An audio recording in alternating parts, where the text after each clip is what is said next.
السلام علیکم ناظرین، سلامتی ہو آپ پر جہاں بھی آپ ہوں۔ کیلنڈر پر آج دن میں تاریخ رہی 8 ربیع الثانی، دن جمعہ ہے اور انگریزی تاریخ 4 نومبر ہے۔ اپنے میزبان راہی حجازی سے انڈیا کی خبریں سنیے۔ You P A T S نے سہارنپور سے 2 مشتبہ افراد کو کیا گرفتار۔ You P A T S نے سہارنپور سے 2 مشتبہ افراد کو گرفتار کیا ہے۔ ان میں سے آس محمد نام کا نوجوان دیوبند علاقے کے گاؤں راجو پور کا رہنے والا ہے، جبکہ محمد حارث ہریدوار کے جھبریڑا تھانہ علاقے کے ببل پور کا رہنے والا ہے۔ دعویٰ کیا گیا ہے کہ دونوں کا تعلق القاعدہ اور جماعت المجاہدین بنگلہ دیش سے ہے۔ دونوں کے پاس سے موبائل اور کئی سم کارڈ برآمد ہوئے ہیں۔ A D G law and order Prashant Kumar نے لکھنؤ میں میڈیا سے گفتگو کرتے ہوئے دعویٰ کیا کہ پہلے گرفتار کیے گئے ملزمین سے پوچھ تاچھ میں ان دونوں کے نام سامنے آئے تھے۔ اسی بنیاد پر U P A T S Aas Mohammad اور محمد حارث کو سہارنپور سے پوچھ تاچھ کے لیے لکھنؤ میں A T S headquarter لے کر آئی۔ انہوں نے اپنے دعوے میں مزید کہا کہ دونوں سے پوچھ تاچھ کے بعد دہشت گرد تنظیموں سے ان کے قریبی روابط کی تصدیق ہوئی، جس کے بعد انہیں گرفتار کر لیا گیا۔ A D G law and order Prashant Kumar کا اپنے دعوے میں یہ بھی کہنا تھا کہ پوچھ تاچھ کے دوران یہ بات سامنے آئی کہ یہ دونوں انتہا پسند نظریات رکھنے والے لوگوں کو جہاد کے نام پر تنظیم سے منسلک کرتے ہیں۔ پولیس اور دیگر ایجنسیوں سے بچنے کے لیے خصوصی موبائل ایپس کا استعمال کرتے ہیں اور تنظیم میں شامل ہونے والے نئے لوگوں کو اس ایپ پر بات چیت کی تربیت بھی دیتے ہیں۔ اس ایپ میں کوڈ لینگویج کا استعمال سکھایا جاتا ہے۔ A D G law and order Prashant Kumar نے مزید اپنے دعوے میں کہا کہ مغربی بنگال اور آسام کے بعد ان دونوں نے یو پی، بہار، مدھیہ پردیش اور اتراکھنڈ میں بنیاد پرست نظریات رکھنے والے لوگوں کو جوائن کیا اور زکوٰۃ، ہدیہ اور امداد کے نام پر یہ دہشت گردی کے لیے فنڈز اکٹھے کرتے تھے۔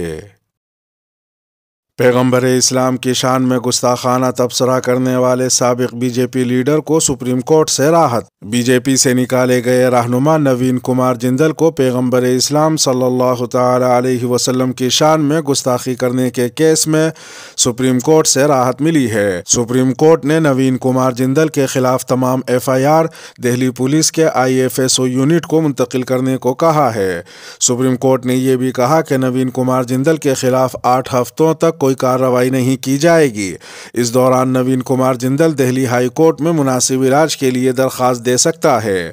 واضح ہے کہ پیغمبر اسلام کی شان میں گستاخانہ تبصرہ کرنے کے الزام کے تحت دہلی، مہاراشٹر، مغربی بنگال اور آسام میں نوین کمار جندل پر ایف آئی آر درج کی گئی تھیں۔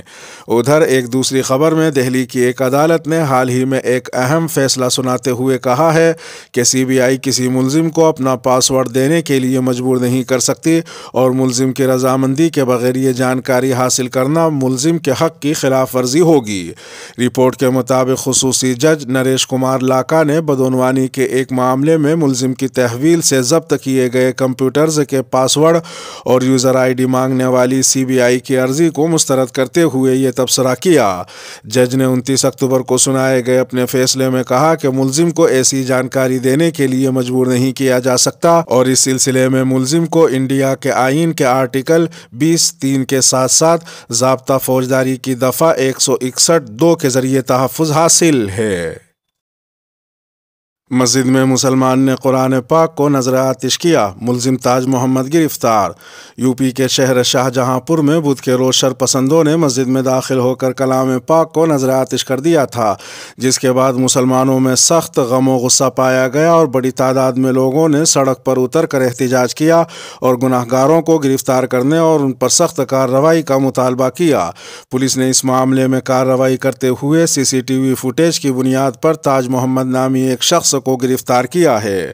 تفصیلات کے مطابق پولیس نے پہلے نامعلوم افراد کے خلاف مقدمہ درج کر کے معاملے کی تفتیش شروع کی تھی۔ اس کے بعد مسجد کے نزدیک واقع شو روم کی سی سی ٹی وی فوٹیج میں نظر آنے والے 2 مشکوک افراد کو گرفتار کیا گیا۔ میڈیا کی اطلاع کے مطابق گرفتار کیے گئے تاج محمد کا گھر مسجد سے 3 کلومیٹر دور ہے۔ تاج محمد نے بتایا کہ میں بے روزگار ہوں، کوئی کام نہیں کرتا ہوں، ہمیشہ خالی ادھر ادھر گھومتا رہتا ہوں، اہل خانہ میری شادی نہیں کرا رہے ہیں جس سے میں پریشان رہتا ہوں۔ اس سوال پر کہ قرآن کریم کو کیوں جلایا، تاج محمد نے کہا کہ میں نے نہیں، میری روح نے جلایا ہے۔ بی جے پی کو سی اے لاگو کرنے نہیں دیں گے۔ شہریت ترمیمی قانون یعنی سی اے کے ممکنہ نفاذ کے لیے مودی حکومت کو تنقید کا نشانہ بناتے ہوئے مغربی بنگال کی وزیر اعلیٰ ممتا بنرجی نے کہا ہے کہ بھارتیہ جنتا پارٹی گجرات اسمبلی انتخابات سے قبل اس مسئلے کو اٹھا رہی ہے۔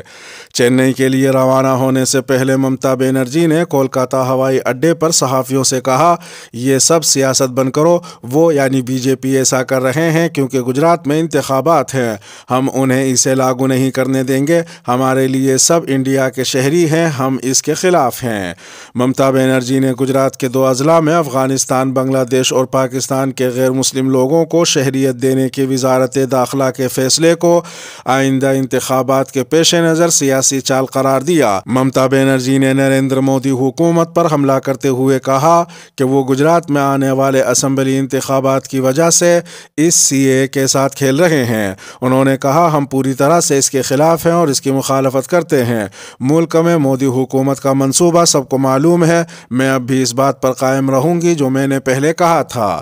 واضح ہے کہ ممتا بنرجی نے پہلے کہا تھا کہ سی اے کا مقصد لوگوں کو دھوکہ دینا ہے اور ان کی پارٹی اس کی مخالفت کرے گی۔ دوسری جانب مرکزی وزیر مملکت برائے داخلہ نصیت پرمانک نے اس بات پر زور دیا کہ سی اے کو پورے ملک میں بتدریج لاگو کیا جائے گا۔